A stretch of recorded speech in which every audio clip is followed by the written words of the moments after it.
여호수아 강의 17번째 거침없이 담대하게. 오늘 제목이 굉장히 은혜롭습니다. 우리 제목을 한번 띄워주시면 제목만 한번 읽어보겠습니다. 시작. 은혜가 너무 크다. 다시 한번요. 은혜가 너무 크다. 아멘.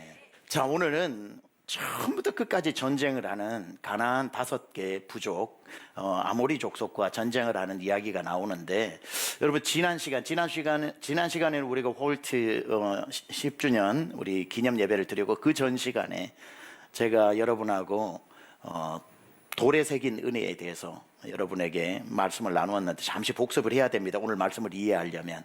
자, 이스라엘 백성들이 가나안에 들어가서 가나안 부족들을 다 전쟁에서 몰아내라고 하나님의 명령을 가지고 여리고와 아이성 전투에 승리를 하고 계속해서 이제 전쟁을 하려고 할 때에 갑자기 한 부족이 위장을 하고 나타나게 되죠.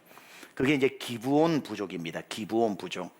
마치 멀리서 온 것처럼 위장을 하고 다 헤어진 옷과 다 구멍난 신발과 그 헤어져 버린 그 포도주 부대를 들고 와가지고, 우리는 먼 데서 왔으니까 우리와 화친 조약을 맺자 그러고, 그게 정확하게 모세의 율법에 가나안 족속이 하나님의 명령에 가나안 족속이 아니라 먼 데서 화친을 하러 오면은 화친을 맺으라고 했던, 그걸 여호수아가 알고 화친을 맺었는데, 나중에 알고 봤더니만 아주 지척에 살고 있는 가나안 부족 중에 한 부족이었다는 것을 알게 되죠. 그럼에도 불구하고, 그러면 거짓말을 하고 화친을 맺었는데도 불구하고 하나님께서 저들이 거짓말했으니까 다 죽여라고 말하지 않고, 그들이 하나님 앞에 엎드린 사람, 돌에 새긴 약속이 아닙니다. 그때 은혜 앞에 엎드린 사람이라는 제목이죠. 제가 틀려도 여러분은 뭐 그런 줄 알고 또 은혜 받으시는 게 참 은혜롭습니다. 예. 은혜 앞에 엎드린 사람이라는 제목으로 그때 말씀을 드렸죠. 하나님께서 왜 기브온 민족이 이렇게 나와서 거짓말로 자기들을 속이고 위장을 하고 왔는데도 불구하고 그들을 살려주라고 그러거든요. 저들이 거짓을 했으니까 죽이라고 하지 않고 살려주라고 했던 것, 그것은 바로 은혜 앞에 엎드린 사람이기 때문에, 하나님의 백성과 대적하지 않고 하나님의 백성 앞에 엎드릴 줄 알고, 그들이 대대로 섬겨왔던 바알신을 버리고 하나님을 자기의 신으로 삼겠다는 그 갸륵한 마음에 와서 엎드렸기 때문에 하나님께서 그들을 받아주셨다는 거죠. 근데 그들을 이제 죽이지 않고 살려주는 것만 해도 은혜인데, 살려주는 것으로 끝나지 않고 그들을 불러 종이 되겠다고 그들이 자원했고, 그리고 여호수아는 그러면 종으로 만약에 온다면 화친을 맺고 당신들을 죽이지 않겠다고 해서 종이 되었는데도 불구하고 은혜 앞에 엎드린 그들을 그냥 종으로만 삼으신 게 아니라, 그들을 종으로 삼 때 어디에 무슨 일을 하는 사람으로 삼으셨다고 그랬죠? 성막 안에서 하나님의 제단에 불을 피워 번제를 드릴 때에 필요한 나무를 해오는 사람과, 제사장들이 성소 안에 들어갈 때에 물두멍에 손을 씻고 들어가는 물 깃는 자와 나무하는 자로 삼아서 은혜 앞에 엎드린 자를 살려주실 뿐 아니라 하나님의 일꾼으로 삼으셨다는 것, 이것이 은혜 앞에 엎드린 사람에게 주신 바로 은혜였다고 이렇게 말씀을 드렸습니다. 그래서 이스라엘 백성도 기브온 민족도 둘 다 윈윈하는 해피엔딩으로 끝나는 이야기였습니다. 그러네. 그 정도만 해도 큰 은혜인데, 오늘 이제 이야기가 연장선상에서 이어지는 겁니다. 그게 9장의 이야기였고, 오늘 10장 전체는 그렇게 해서 이제 기브온 민족을 살려준 다음에 여호수아의 장군이 이스라엘 백성들이 전쟁을 하러 가고 있는데, 하나님의 은혜 앞에 엎드린 기브온 부족들을 향한 하나님의 살려주심과 성막에서 일하는 정도가 아니라 은혜가 더 많습니다. 하나님의 은혜, 기브온 민족을 향한 은혜가 그 정도에서 멈추지 않는다는 거예요. 그래서 오늘 제목이 은혜가 너무 크다. 기브온 민족을 향한 하나님의 은혜가 굉장히 크다는 것을 오늘 본문에서 우리가 발견할 수 있습니다. 자, 우리가 흔히 하나님의 당신의 자녀를 보호하실 때 눈동자와 같이 보호하신다, 이런 말 많이 쓰죠. 눈동자와 같이 보호하신다. 오늘 하나님이 기브온 민족, 이방 민족이었고 하나님 한 번도 섬긴 적이 없고, 근데 하나님 앞에 엎드리고 은혜 앞에 엎드리니까 이들을 살려주고 성전 안에서 예배하는 자로 만들어줄 뿐 아니라 눈동자와 같이 보호해 주시는 그 은혜까지 나가더라는 거죠. 여러분, 눈동자와 같이 보호하신다는 게 뭡니까? 그러니까 기브온이 눈동자라는 거예요. 눈동자. 그 눈동자는 굉장히 우리 신체 중에서 백체 중에서 제일 중요한 곳 아닙니까? 그렇죠? 그래서 하나님이 이 눈동자를 보호하기 위해서 주신 게 뭐죠? 눈꺼풀을 주셨죠. 눈꺼풀이 눈에 뭐가 돌 때 탁 빨리 자동문으로 셔터 내리도록 탁 하는데, 그냥 그게 또 감이 잘 안 오니까 눈꺼풀에 안테나를 달아 놓으셨죠. 센서를 달아 놓으셨잖아요. 그죠? 그게 뭐죠? 속눈썹이죠. 그러니까 먼지가 와서 속눈썹을 딱 건드리면 셔터가 딱 내려가는 거예요. 그렇죠? 뭐가 약간 와서 속눈썹을 딱 먼저 안테나를 건드리면 딱 셔터가 내려가 가지고 눈동자를 보호하는 거예요. 이게 눈동자와 같이 보호하신다는 건데, 오늘 본문에 보면은 눈동자가 기브온이고요, 이 눈동자를 보호하는 샷다가 이스라엘 백성들이에요.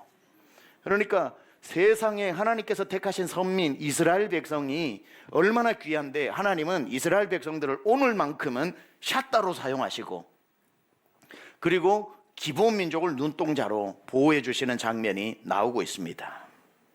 자, 오늘 10장 전체를 읽지는 않았지만 10장 전체의 이야기를 보면 자기들 중에 한 민족이었던 기브온 민족이 자기들을 배신하고 이스라엘과 자기들과 함께 연합해서 싸워도 지금 모자랄 판에 배신을 하고 이스라엘 백성 앞에 엎드려 그들의 편이 되었다는 소식이 들려옵니다. 그러니까 그 나머지 그 가나안 땅에 살고 있었던 아모리 족속 중에 5 왕이 있는데, 예루살렘 왕, 헤브론 왕, 야르뭇 왕, 라기스 왕, 에글론 왕들이 연합을 해요. 연합을 하면서 무슨 연합을 하냐면 저 기브온을 죽이자는 거예요. 배신자 기브온을 죽이자. 거기에 대한 이야기가 등장을 하고 있고, 10장 전체에 하나님이 기브온을 살리기 위해서 요수아 장군을 통해서 이 5 왕을 어떻게 죽이고 멸하셨는지에 대한 이야기가 10장 전체에 참혹하게 나옵니다. 그래서 안 읽은 거예요. 너무 참혹해가지고. 이스라엘 왕이 그때 예루살렘 왕이 이 4명의 다른 왕들과 합의 5 왕들이 이스라엘과 전쟁을 하는 이야기. 그런데 너무나도 여기에 내용들이 끔찍한 내용들, 성경에 이런 것까지 이렇게 자세히 기록할 필요가 있을까 싶은 얘기들이 적혀 있습니다. 자, 우선 여러분에게 말씀드리면, 이 왜 요수아와 이스라엘 장군이 이 5 왕을 죽이는 게 굉장히 참혹하게 죽이고, 자기 앞에 엎드린 기브온을 왜 이토록 이방 민족이었는데 소중하게 그것도 거짓말을 하고 위장해서 자기 앞에 엎드린 사람인데 보호해 주시는가? 하나님은 이 10장 전체를 통해 우리에게 주시는 분명한 메시지가 있습니다. 하나님께 엎드리는 자는 하나님이 모든 것을 동원해서 지키시고 보호해 주실 것이고, 하나님 앞에 대적하는 자에게는 긍휼 없는 심판이 있을 것이다. 그러니까 왜 잔인하냐고 말하면 안 돼요. 하나님을 대적하는 자에게 임하는 벌이 이토록 가혹하다는 것을 보여주시는 거고, 반대로 하나님 앞에 엎드리는 자에게 베푸시는 은혜는 한이 없는 은혜다. 이것을 우리에게 보여주시면서 성경이 계속 이 10장이 여러분 앞에 도전하는 거죠. 어느 길에 설래? 하나님을 평생 대적하는 길에 서서 긍휼 없는 심판을 받을래?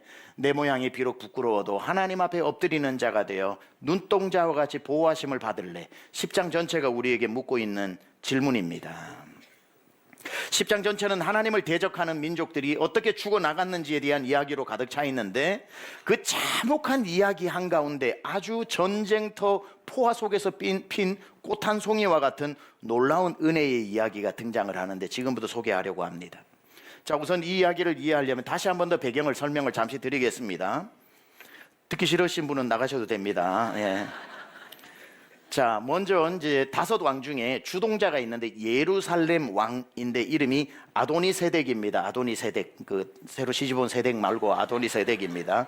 자, 아도니세덱이 기브온이 저 이스라엘과 화친했다는 소식을 듣고 분노하게 되죠. 그리고 곧바로 인근 있는 4 왕에게 전가를 보냅니다. 헤브론, 야르묵, 라기스, 에글론 왕에게 전가를 보내어 소집을 하게 됩니다.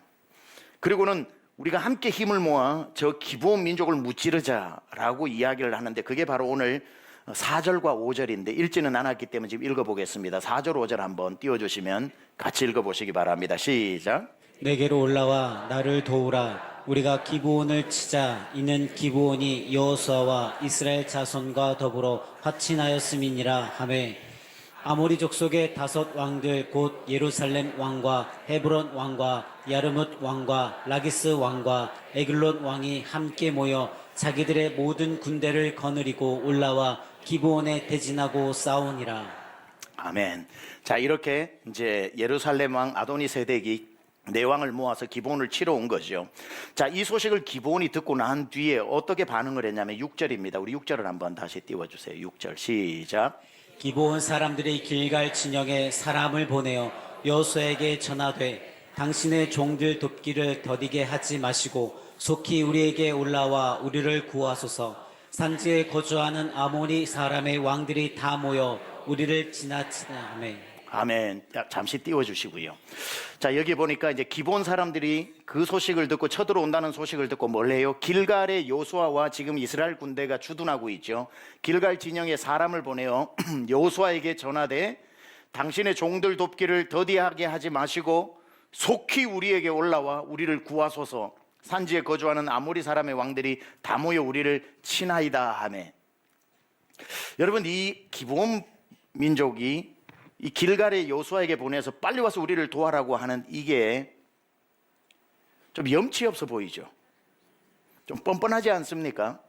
아니, 살려준 것만 해도 지금 뭐 고마운데 자기들이 지금 위험해지니까 뭐 합니까? 빨리 와서 우리를 도와달라고 군대 요청까지 하고 있는 이 모습이 좀 뻔뻔해 보입니다.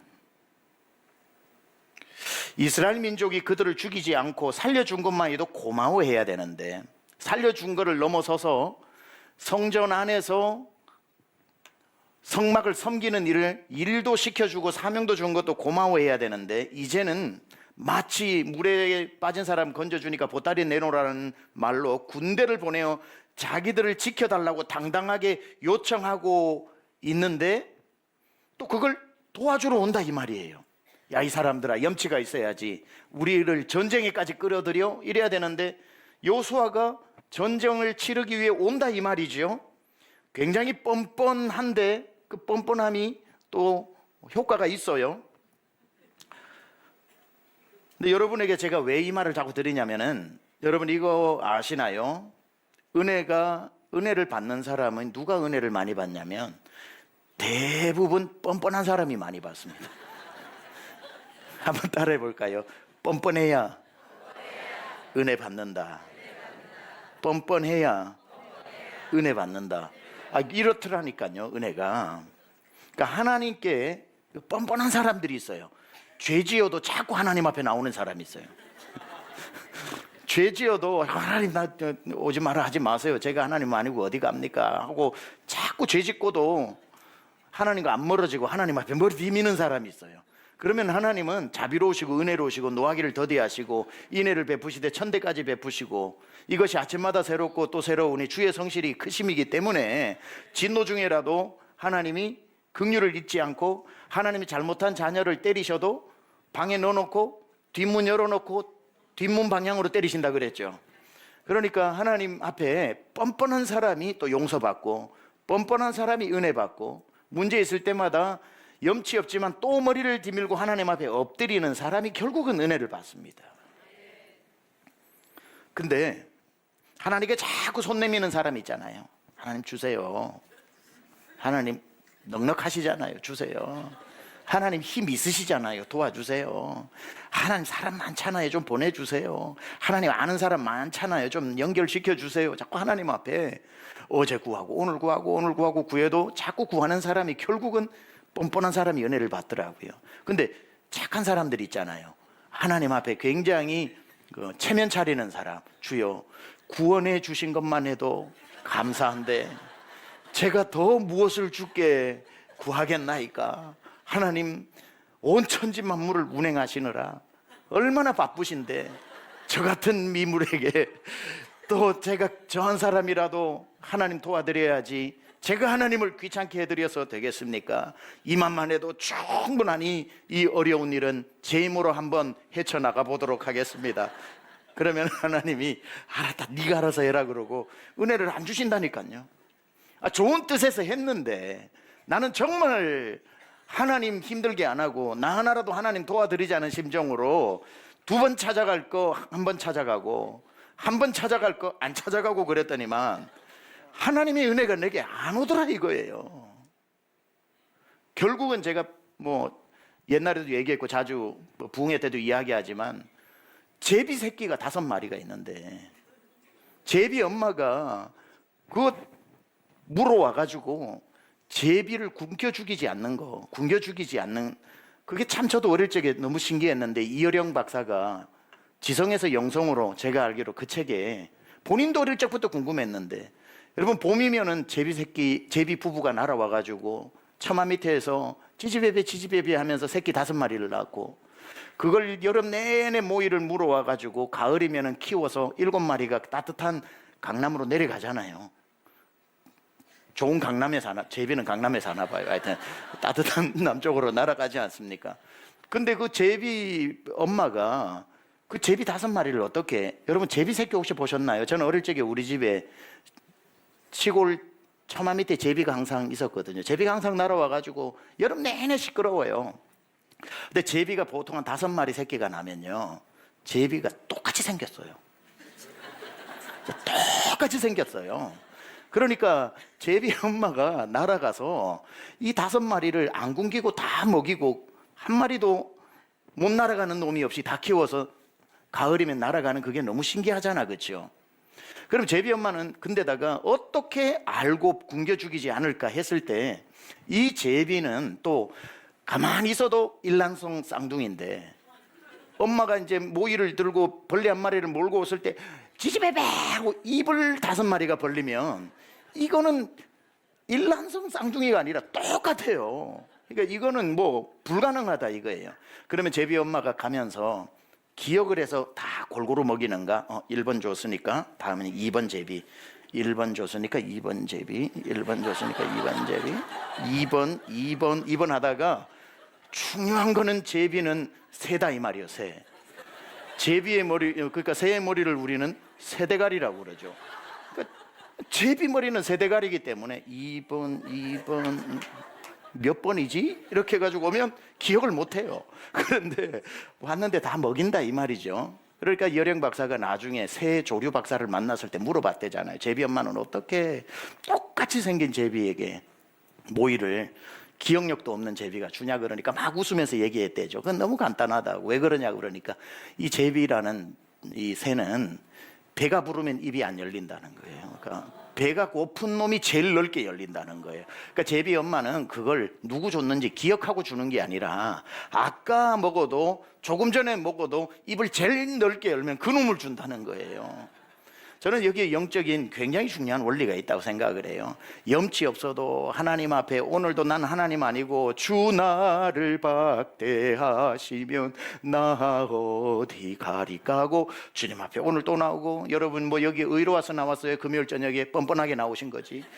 다 뻔뻔한 사람이 나오는 겁니다. 지금 하나님 앞에 교양 차리는 사람은 나 같은 사람이 금요일까지 가서 그 많은 기도 하나님 들으시는데 내가 숟가락 하나 더 얹어가지고 하나님 힘들게 해서 어떻게 나는 그냥 집에 있을래 하는 분은 안 나와요.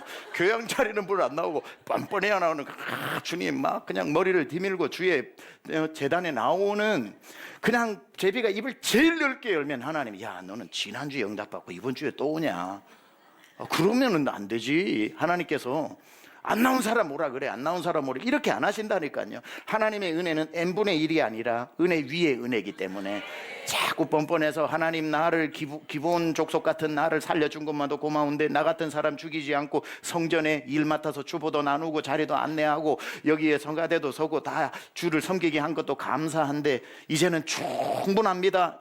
나중에 필요할 때 정 급할 때 한번 오겠습니다 이러고 안 나오는 사람이 아니라 또 나오고 또 나오고 은혜 위에 은혜, grace upon grace, 계속해서 은혜의 자리로 나올 때 하나님이 그 사람에게 은혜를 주시는 줄 믿습니다. 그래서 하나님 배려한다고 좋은 마음에 자꾸 하나님의 이름을 부르는 것을 두 번 부를까 한 번 부르고 하는 사람은 어리석은 사람이에요.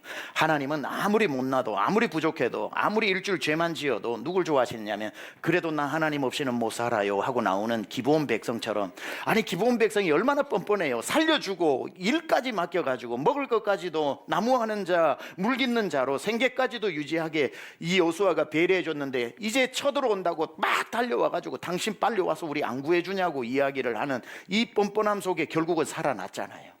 그 뻔뻔한 어떤 권리도 없는데 권리를 주장하는 것 같은 그 모습 속에도 하나님께서 은혜를 베풀어 그들을 살려주시지 않습니까? 하나님 앞에 뻔뻔할 정도로 은혜 달라고 매일매일 나오는 사람이 매일매일 은혜 받고 사는 겁니다. 저는 여러분이 하나님 앞에 이왕이면 좀 더 뻔뻔해지시길 축원합니다. 우리가 하나님 앞에 입을 넓게 열고 하나님의 은혜를 구하는 자가 되면 하나님은 묻지도 따지지도 않고 그 사람에게 은혜 구한 내게 은혜의 주님, 하나님께서 은혜 주실 줄 믿습니다.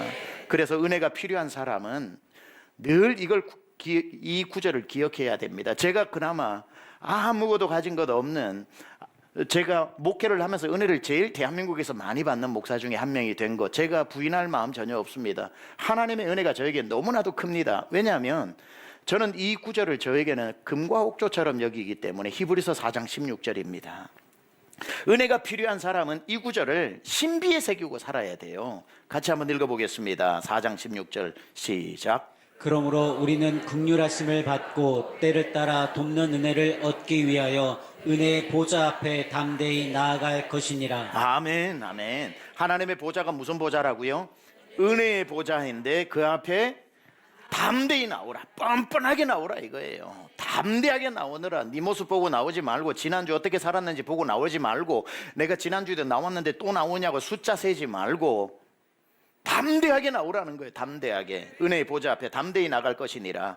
기본 부족이 염치 따지고 상황 따지고 체면 차릴 것 같으면 어떻게 길갈에 있는 여호수아에게 가서 마치 왜 우리를 안 도와줍니까 하고 전가를 보내어 사람을 불러와서 그 사람들 전쟁터에서 다 죽이는 건데, 자기 살려고 이스라엘 백성들을 죽여야 되고 피를 흘려야 되는데 나 살겠다고 남의 피를 흘리겠다고 부르는 게 얼마나 뻔뻔한 겁니까? 그런데도 불구하고 하나님이 그것을 기뻐하시고 이스라엘 백성을 보내주신 이유는 그들은 은혜 받는 법을 알았다는 거예요.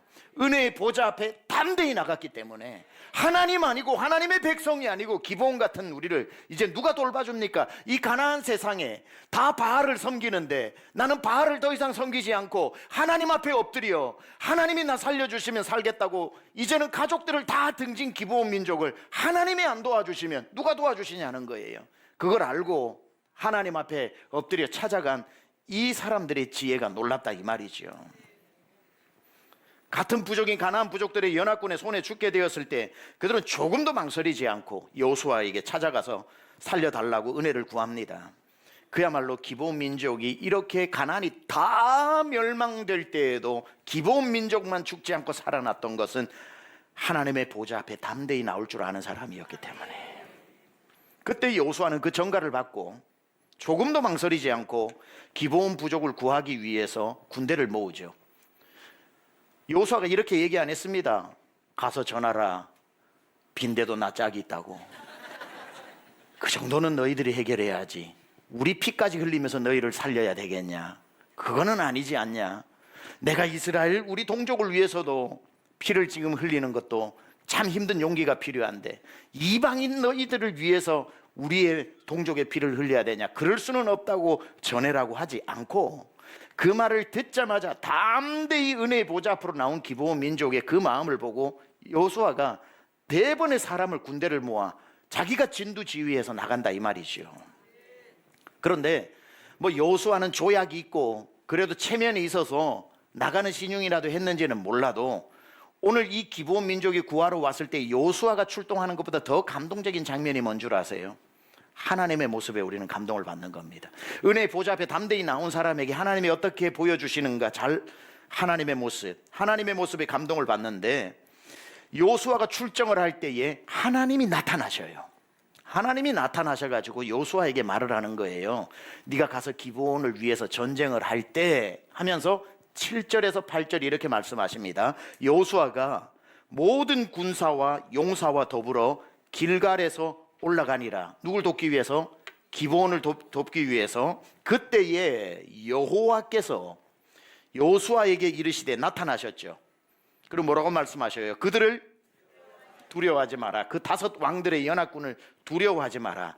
내가 그들을 네 손에 넘겨 주었으니 그들 중에서 한 사람도 너를 당할 자 없으리라 하신지라. 하나님이 지금 기브온을 도우러 가기 위한 이 여호수아 군대를 기뻐하시고 계시지요. 하나님이 오히려 밀어주고 계시죠. 잘했다. 네가 가서 그들을 살려줘라.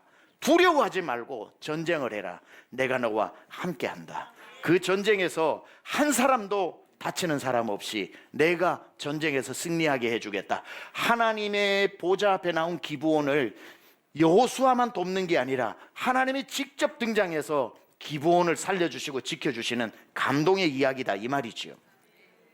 내가 너를 반드시 이기게 할 테니 너는 가서 기브온 부족을 치러 온 연합군과 담대히 싸우라고 말씀하십니다. 자, 여기서 질문을 드립니다. 도대체 기브온 부족이 뭔데 여호수아 장군도 하나님도 이토록 적극적으로 기브온 부족을 지켜주는 것일까? 도대체 뭔데? 이 연약한 부족이 뭔데 살려주셨을까? 묵상을 해봤어요. 도대체 기브온 부족이 뭐 대단한 것도 아닌데 왜 이렇게 하나님이 적극적으로 이 부족을 살려주시고 이렇게 하셨을까 하다가 제 마음에 떠오른 구절이 하나 있어요. 그게 시편 31편 19절인데요. 시편 31편 19절에 이런 말씀 나옵니다. 주를 두려워하는 자를 위하여 쌓아두신 은혜. 제가 좋아하는 단어라고 했습니다. 쌓아두신 은혜. 곧 주께 피하는 자를 위하여 인생 앞에 베푸신 은혜가 어찌 그리 큰지요. 하나님이 기브온을 이렇게 지키신 건 기브온의 무한한 가능성을 본 게 아니라 기브온을 살려주면 어마어마한 거기에서 금덩어리가 나오는 게 아니라 기브온을 사랑할 수밖에 없는 치명적인 기브온만의 업무 파탈이 있는 게 아니라 단 한 가지 이유 때문이구나. 하나님께 피해왔기 때문에 그 가나안 부족에게서 하나님께로 포로로 날아 들어온 비 오는 날 날아가던 새가 날개가 비에 다 젖어서 더 이상 날아갈 수 없는데 계속 날다가 날개가 찢어져서 어느 처마 밑으로 포로록 날아 들어온 것처럼 주께 피하여 온 자를 위해서 쌓아두신 은혜가 어찌 그리 큰지요. 기브온이 한 일은 딱 하나밖에 없습니다. 하나님께로 피해왔기 때문에 하나님의 날개 아래로 날아왔기 때문에 하나님 아니고는 안 되겠다고 하나님 앞에 날아와 엎드린 것 이 하나 때문에 하나님이 책임져 주시는 거예요. 놀랍지 않습니까? 그게 뭐 그리 대단하다고 하나님이 이토록 엄청난 은혜를 베푸시는가? 기브온 이 족속이 한 거라고는 하나도 없어요. 가장 잘한 게 있다면 단 하나예요. 하나님께로 왔다는 거. 하나님 아니고는 안 되겠다고 하나님께로 피해온 주를 두려워하는 자를 위하여 쌓아두신 은혜, 곧 주께 피하는 자를 위하여 인생 앞에 베푸신 은혜가 어찌 그리 큰지요. 하나님이 멸하라고 했던 가나안 부족과 기브온 민족이 연합군을 이루어 하나님의 민족인 이스라엘과 대적해서 싸우는 걸 선택하지 않고 그 5 부족 중에 포로로 날아서 하나님의 사람 곁으로 와서 평생 조상 때부터 섬겨왔던 바알 신앙에서 포로로 날아서 나와 내 집은 하나님만 섬기겠다고 주의 날개 아래 찾아온 사람이기 때문에 하나님이 지켜주시는 거예요. 제사만 지내고 있던 여러분의 그 집안에서 여러분도 포로로 날아서 이곳으로 와 하나님 앞에 엎드리고 나는 이제 하나님의 품에서 살겠다고 주 날개미 내가 편안히 쉬네 밤 깊고 비바람 불어와도 주 예수께서 날 지키시니 여러분은 그냥 소망 없는 중학교, 고등학교, 대학교, 직장 하지 않고 평범하게 살아가는 그러다가 나이 들어 죽게 되면 지옥으로 갈 수밖에 없는 우리 삶에 어느 날 문득 여러분의 세상에 내가 하나님 만나야 살겠다. 내가 교회 가야 살겠다. 예배당 종소리가, 요즘은 종소리가 없지만 예배당에서 들려오는 종소리가 땡땡 하는 소리가 오라 오라, 주님이 날 부르시는 것 같아서 내가 이렇게 살 수는 없다 싶어서 교회 문을 열고 들어왔던 것, 기브온 민족이 여호수아 장군을 찾아왔던 것과 똑같은 것. 하나님은 하나님의 품을 찾아온 사람을 돌려보내지 않는다는 거예요.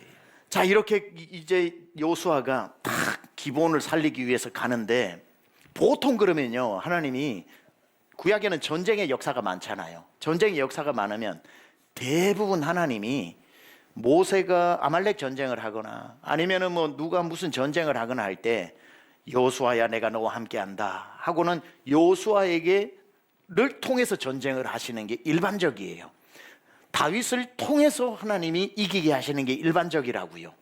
그런데 오늘 이 기브온 전쟁은 굉장히 특이한 게 하나가 뭐냐면은, 여호수아를 통해서 역사하셔서 기브온을 구원하시는 것뿐이 아니라 은혜가 얼마나 크냐면은 이 전쟁에 하나님이 직접 나타나셔서 개입하셔요. 이건 굉장한 배려예요. 굉장한 은혜예요. 그러니까 여호수아에게 힘을 주고 내가 너와 함께한다, 두려워하지 마라, 네 뒤에 내가 있다, 알겠지 하고는 여호수아만 밀어줘서 여호수아가 전쟁을 이기게 되는데, 하나님이 중간에 그 전쟁에 나타나는 경우는 굉장히 이례적이다 이 말이죠. 근데 하나님의 직접 그곳에 개입을 하셨다는 건 기브온 민족에 베푸시는, 주께 피하여 온 자를 어느 정도까지 하나님이 책임져 주시는지를 보여주는 아주 좋은 샘플이 되는데, 어떻게 하나님이 이 전쟁에 개입을 하시냐면 11절에 보면 이런 게 나와요. 이런 구절이 나옵니다. 그들이 이스라엘 앞에서 도망하여, 이제 다섯 왕이 막 도망을 갑니다. 벳호론의 비탈에서 내려갈 때에 여호와께서, 여호수아를 통해가 아니라 여호와께서 하늘에서 큰 우박덩이를 아세가에 이르기까지 내리심에 그들이 죽었으니 이스라엘 자손의 여호수아의 칼에 죽은 자보다 우박에 죽은 자가 더 많았더라 이래요. 그러니까 하나님이 하늘을 꽉 찢어가지고 하늘에 쌓아놓은 그 우박이, 그 얼음 덩어리를 완전히 쏟아내어서 그것이 마치 총알처럼 하나님이 직접 전쟁에서 개입해서 아무것도 아닌, 보면은 손가락 손톱 하나밖에도 안 되는 기브온 부족을 살리기 위해 하나님이 전쟁에서 개입하시더라. 무엇을 말하고자 함입니까? 하나님이 이 적극적인 개입을 통해서 우리에게 주시는 메시지가 뭡니까? 나에게 피하여 온 자는 내가 이렇게 지킨다. 불교 집안, 유교 집안 천년을 살아와도 나 아니면 안 된다고 온 그 사람 통해서 나는 그 집안 지켜준다. 그 인생 책임져주고 그 사람 엎드릴 때마다 그 자녀를 지켜준다. 하나님이 이렇게 적극적으로 하나님 아니고는 안 된다고 찾아온 자를 어디까지 직접 나타나셔서 보호하시는지를 우리에게 현장학습 시켜주고 있는 겁니다. 주께 피하여 온 자에게 베푸시는 은혜가 너무 크지 않습니까? 여러분, 하나님은 아무 공로 없어도 괜찮아요. 환난 날에 하나님 아니고는 안 된다고 하나님께 피하여 온 자를 살려주시고 지켜주십니다. 어려운 일 만날 때마다 하나님 앞에 체면 차리지 말고 담대하게 나오십시오. 어려운 일 당할 때 나의 믿음 적으나 의지하는 내 주를 더욱 의지합니다. 염치 없어도 돼요. 하나님 정말 죄송해요. 저는 하나님 앞에 엎드려서 감사합니다. 하나님이 이렇게 저에게 은혜를 주셔서 감사합니다. 모든 게 잘 되고 잘 돼서 감사합니다라는 기도는 한 번도 못 해보고, 하나님 앞에 나와서 기도하면 시작부터 끝까지 하나님 도와주세요, 살려주세요 하는 기도밖에 못하는 내 자신이 하나님 앞에 죄송하기 이를 데 없지만, 그래도 하나님 염치 없더라도 또 하나님께 구해야겠으니 또 나왔는데, 하나님 나는 주님을 의지합니다. 어려운 일 당할 때 나의 믿음 적으나 내가 누구를 의지합니까? 의지하는 예수를 더욱 의지합니다. 기브온 민족 나를 살려준 것만 해도 고맙고, 성전의 땔감 물길로 오는 자로 삼아주신 것도 고마운데, 전쟁이 일어났다고 무슨 염치로 살려달라고 동족들은 당신의 선택한 선민의 피를 흘리면서까지 날 살려달라고 하는 게, 그게 얼마나 염치 없는 일인데도 불구하고 이들은 살아야겠기에 하나님의 은혜 앞에 또 와서 살려달라고 했을 때 하나님은 살려주시더라는 거예요. 오늘 밤도 금양로 기도의 기도 제목 가지고 딴 데 찾아가지 않고 주님 전에 처마 밑에 오늘 이 다락방 같은 곳에 날아 들어온 여러분에게 하나님께서 쌓아두신 은혜를 주실 줄 믿습니다. 절대로 주님께 피하여 온 자들을 하나님은 되돌려 보내지 않습니다. 여러분의 부르짖는 기도에 기본 부족을 보호하신 하나님께서 여러분의 하나님이시기 때문에 하나님이 오늘 여러분을 지켜주실 줄 믿습니다. 주께 피하여 온 기본을 향한 하나님의 크신 은혜는 우박을 내리는 것으로만 끝나는 것이 아니라 두 번째는 성경에 나오는 가장 위대한 역사 중에 한 역사를 한 기브온, 말도 안 되는 작은 부족을 위해서 엄청난 기적 하나를 일으켜 주셨는데 그게 오늘 저와 여러분이 읽었던 본문이지요. 기본 민족을 위해서 기본 골짜기에서 여호수아가 자기의 군대를 이끌고 그 다섯 왕하고 전쟁을 하는데 하나님이 이기게 하시니까 전쟁에 이기고 전쟁 이기다 보니까 연합군을 오늘 해가 지기 전에 다 이길 것 같은데 아쉬운 게 해가 져버리면 어두우면은 전쟁을 할 수가 없으니까 이 여호수아가 하나님 앞에 기도하는 거죠. 하나님이여 해를 멈추게 해주시면은 하나님께서 내게 붙이신 저 민족을 오늘 다 이기고 기본 민족을 구원할 수 있을 것 같은데 하나님 앞에 간절하게 기도할 때에 뭐라고 외칩니까? 태양아 너는 기본 골짜기에 머물지어다, 달아 너는 아얄론 골짜기에 머물지어다 해서 여러분 하늘에 보면 어떨 때 달도 떠 있고 해도 떠 있는 대낮에 중천에 두 개 다 보는 거는 이상한 일이 아니에요. 그날도 그랬던 것 같아요. 달도 있고 해도 있었는데 멈춰라고 하니까 달도 해도 움직이지 않고 중천에 떠 있던 해가 저녁이 되었는데도 그 자리에 있으면서 전쟁을 다 하게 하셨다는 거죠. 하나님이 달 잡고 해 잡고 계셨던 거예요. 하나님이 전쟁에 이토록 기본 한 부족을 위해서 하늘에 해도 주관하고 달도 주관하시는 사건, 하늘에 우박을 내리시기도 하고 해도 붙잡아서 해가 앞으로 가려고 하는데 가만히 있어. 해가 막 가있지, 내가 24시간 지켜야 되는데 가만히 있어. 하나님의 손으로 해를 붙잡아 기상까지도 주관하시는 하나님, 이게 얼마나 큰 은혜냐는 거예요. 그 해를 붙잡으면까지 살려야 되는 사람이 그리 대단한 민족이었냐 이 말이에요. 하나님이 해까지 달까지 세상 앞에 야살의 책에 역사에 기록될 만큼 엄청난 말도 안 되는 성경에 나오는 가장 큰 그 기적을 행할 수밖에 없었던 게 그리 대단한 민족이었기 때문에 그런 일을 하셨냐는 거예요. 아니잖아요. 가나안 민족 멸할 때 싹 다 멸해도 되는 평생 바알신만 섬기고 왔던 기본 민족 하나 때문에 해도 달도 붙잡으시는 하나님의 은혜가 얼마나 크냐 이 말이죠. 그게 지금 저와 여러분의 이야기를 하고 있는 거예요. 우리가 뭐 그리 대단해서 구원받을 만하며, 우리가 뭐 그리 잘 살아서 기도하는 것마다 당연히 응답받아야 하며, 우리가 뭐 그리 하나님 앞에 기도할 자격이 있어가지고 이렇게 우리가 소리 지르면서 기도하냐 이 말이죠. 우리는 아무 공로가 없음에도 불구하고 하나님이 우리를 사랑하시는 그 은혜 때문에 우리를 위해 때로는 해도 멈추게 하고 달도 멈추게 하고 불경기 속에 호황을 누리기도 하고 하늘 문을 열어 축복의 단비를 내리시기도 하고 자격 없는 자에게 하나님이 베풀어 주시는 이 은혜가 너무 크다 이 말이죠. 그 감격적인 이야기 한번 읽어봅시다. 12절에서 14절 제가 물 마시는 동안 여러분은 열심히 읽어주시기 바랍니다. 시작. 여호와께서 아모리 사람을 이스라엘 자손에게 넘겨주시던 날에 여호수아가 여호와께 아뢰어 이스라엘의 목전에서 이르되 태양아 너는 기브온 위에 머무르라, 달아 너도 야알론 골짜기에서 그리할지어다 하매 태양이 머물고 달이 멈추기를 백성이 그 대적에게 원수를 갚기까지 하였느니라.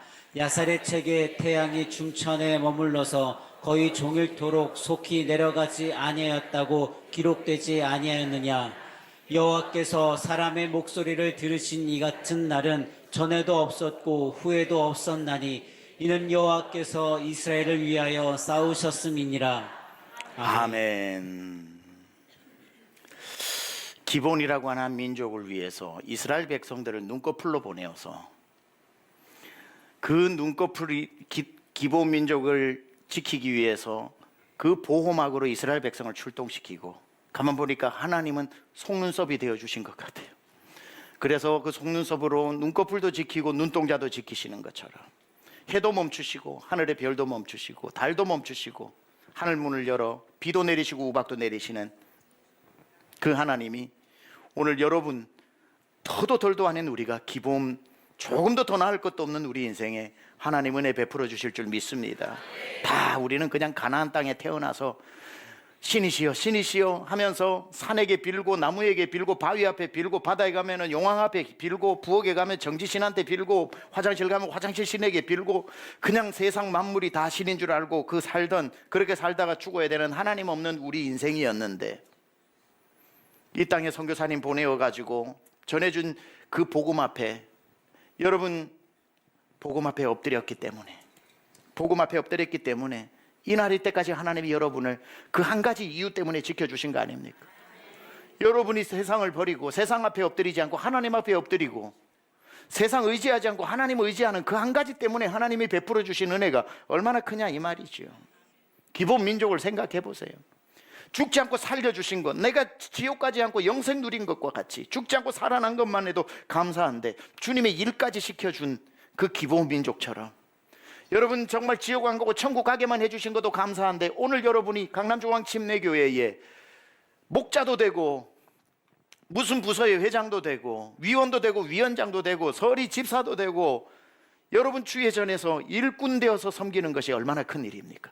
우리가 태어나 지옥 가는 것도 당연한 건데 지옥 권세에서 구원해 주신 것만 해도 큰 은혜인데, 우리를 하나님의 자녀 되게 하신 것뿐이 아니라 하나님의 일꾼 되게 하신 것, 사실 따지고 보면은 기본에게 베풀어 주셨던 은혜가 여러분이 이미 받고 있는 은혜 아닙니까? 이곳에 나와 있는 시간도 은혜고, 기도할 수 있는 것도 은혜고, 내 기도를 듣는 분이 계신 것도 은혜고, 기도할 마음이 드는 것도 은혜고, 기도할 체력이 있는 것도 은혜고, 이렇게 좋은 교회 만난 것도 은혜고, 생각하며 숨 쉬는 것까지 다 은혜 아닙니까?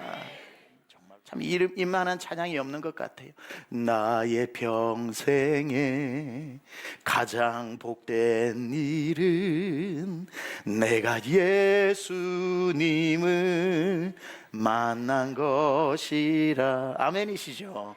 나의 평생에 가장 잘한 일은 내가 예수님을 주로 섬긴 것이라. 딱 이게 기본 민족이에요. 나의 평생에 가장 복된 일은 내가 예수님을 만난 것이고, 그래서 지옥 갈 인생이 천국 가게 된 것이고, 나의 평생에 가장 잘한 일은 내가 예수님을 섬긴 것이다. 그냥 똑딱똑딱 와가지고 그냥 머리 숫자만 채우는 게 아니라 내가 뭘 하더라도 주를 섬기는 그 일을 선택한 것. 주의 성전에서 문지기도 좋고, 주의 성전에서 땔감을 구해오는 자도 좋고, 주의 성전에서 물길러로 오는 자도 좋고. 여러분 땔감을 구하는 자는요, 주의 성전 땔감을 구하는 자는요 불을 피우기 때문에, 그런 사람은 여기에서 기도의 은사를 받아서 불을 내리는 사람은 성전 안에 땔감 구해오는 사람이에요. 그럼 성전에 물을 길러러 오는 사람은 뭐냐면, 어쨌든 여기 오면은 앉자마자 우는 사람들이 있어요. 그 사람들은 물을 길러러 온 사람이에요. 그러니까 하여튼 눈물이 있는 예배는 은혜가 있거든요. 여러분이 땔감을 구해서 성령에 불을 지피는 사람이 되든 눈물로 이전을 채우든지 간에 내가 주를 섬기면서 흘리는 땀과 눈물과 피가 얼마나 귀합니까? 그렇죠? 나는 주를 섬기는 것에 후회가 없습니다. 내가 걸어온 모든 시간 다 주의 은혜니, 내가 걸어갈 모든 날도 주만 섬기며 살리, 오직 예수 이름 부르며 살아가리라. 아마 이랬을 것 같아요. 기본 민족이 그 땔감을 구해가지고 성막으로 들어가고 물을 길러서 물두멍에 부으면서 나는 주를 섬기는 것에 후회가 없습니다. 얼마나 이 찬양, 우리의 삶이 그거 아닙니까? 내가 걸어온 모든 시간 다 주의 은혜니, 내가 걸어갈 모든 날도 주만 섬기며 살리, 오직 예수 이름 부르며 살아가리라. 평생 구원받은 것도 감사한데 이 은혜 입으로만 고맙다 고맙다 하지 않고 내 몸으로 섬기면서 하나님 이게 왜 은혜입니까? 내가 정말 세상을 위해서만 살다가 내가 주를 위해서 내 시간을 드리고 내 물질을 드리고 내가 이곳에 와서 주를 섬긴다는 게 이 얼마나 놀라운 일입니까? 하루가 이틀 되고 이틀이 열흘 되고 열흘이 1년 되고 1년이 10년 되어 나중에 주님 앞에 섰을 때 주님 우리에게 물으시겠죠. 너는 이 세상에 살다가 내가 널 구원한 다음에 넌 뭘 하고 살아왔냐? 주님 저는 주를 위해서 이런 일도 했고요, 주님이 주신 은혜가 너무 감사해서 손발을 가만둘 수가 없어서 여기 가서 이런 일도 했고 저런 일도 했고요, 하나님 앞에 그 많은 이야기를 쏟아놓고 놓을 때 이 찬양을 불러야겠죠. 이것이 나의 간증이요, 이것이 나의 찬송일세. 나 사는 동안 끊임없이 구주를 찬송하리로다. 잘 따라 부르시네요. 참 잘 따라 부르시네요. 이건 어떻게 따라 부르시려는지 모르겠네요. This is my story, this is my song, praising my Savior all the day long. This is my story, this is my song, praising my Savior all the day long. This is my story. 이것이 나의 이야기입니다. This is my song. 이것이 내가 부를 노래입니다. Praising my Savior. 내 하나님을 찬양합니다. All the day long. 온종일토록. 여러분, 우리가 더도 덜도 없이 기브온 민족처럼 죽어 마땅하나 날 살리시고 살려준 것만 해도 감사한데 성전을 섬기는 일 맡겨주시고 그 정도면 충분한데 내 살아가는 내내에 적군들이 쳐들어올 때 군대를 보내어서 눈동자와 같이 보호해 주시는 그 은혜, 낮의 해와 밤의 달이 상하지 못하게 하신 것, 말씀을 마무리하겠습니다. 여러분, 하나님께서 지금도 여러분을 구원해 주실 뿐 아니라 여러분에게 일 맡겨주셔서 상급 주시는 것뿐 아니라 오늘도 이 자리에 오기까지 하나님이 천군 천사를 보내어 여호수아 장군을 보내어 생명을 지켜준 것처럼 지켜주신 것 여러분 인정하시지요? 여러분의 지나온 모든 인생에 몰라서 그렇지 졸지도 주무시지도 않는 하나님이 지켜주셨기 때문에 이 자리에 앉아 있는 겁니다. 여러분 운전하고 갈 때 반대편 차선에서 밤을 새고 졸면서 운전하던 사람이 중앙선을 넘어서 여러분에게 달려오면 그 자리에서 우리는 끝나는 건데 그런 순간에 그런 일 안 일어나서 오늘 왔잖아요. 그런 사람 있었거든요. 오늘 여러분 반대 차선에 이렇게 해서 운전대가 하는데 하나님이 그 사람 등짝을 팍 때려가지고 팍 깨게 해서 그냥 지나가서 여러분은 이 자리에 온 겁니다. 우리는 몰라요. 내가 이 자리에 오기까지 하나님이 어느 운전대를 돌리셨고 어느 누구에게 등짝을 때리시면서 정신을 차리게 해서 여러분을 이렇게 보호하셨는지. 그러나 분명한 것은 하나님이 보호하셨다는 겁니다. 그 사람만 졸음운전합니까? 여러분이 졸음운전해가지고 큰일을 당할 때 하나님께서 빨리 누군가에게 전화해가지고 갑자기 전화기가 띠리링 울려가지고 잠이 활들짝 깨게 해서 위험에게서 보호하시기도 하고, 땡전 한 푼 없이 어떻게 사나 할 때 갑자기 누군가에게 정체불명의 사람이 보내준 한 푼 때문에 또 살아갈 힘이 생기고 살아갈 소망 다 사라져서 앉아있을 때에 안 들리던 설교 한 구절이 나를 다시 이렇게 세우기도 하고, 집에 나왔다가 핸드폰 가지러 다시 집으로 들어간 사이에 내가 서 있는 장소에 큰 사고가 일어난 것을 보면서 가슴을 쓸어내리기도 하고, 정말 하나님이 나를 눈동자와 같이 보호하시지 않고는 아무도 이 자리에 서 있을 수 없는 것, 모든 것이 은혜, 모든 것이 은혜, 내 삶에 당연한 것 하나도 없었던 것을 모든 것이 은혜인 줄 믿습니다. 오늘 주님 앞에 기브온 부족처럼 엎드리십시오. 그리고 하나님의 날개의 품으로 날아 드십시오. 그리고 엎드려서 은혜 없이 살 수 없는 자라고 고백하십시오. 하나님, 주 나를 박대하시면 나 어디 가리이까? 하나님밖에 없다고. 은혜는 구하는 자의 몫입니다. 하나님 앞에 엎드려 하나님 나를 불쌍히 여겨달라 기도하고, 하나님께서 기브온을 보호하시기를 그 연약한 자를 위해 하늘의 해도 달도 붙잡는 것 같이 보호하신 것처럼 오늘 여러분을 위해 하늘의 우박을 내리신 것처럼 하늘 문을 열어 우박이 아닌 오늘 축복을 내려주시기를 축원합니다.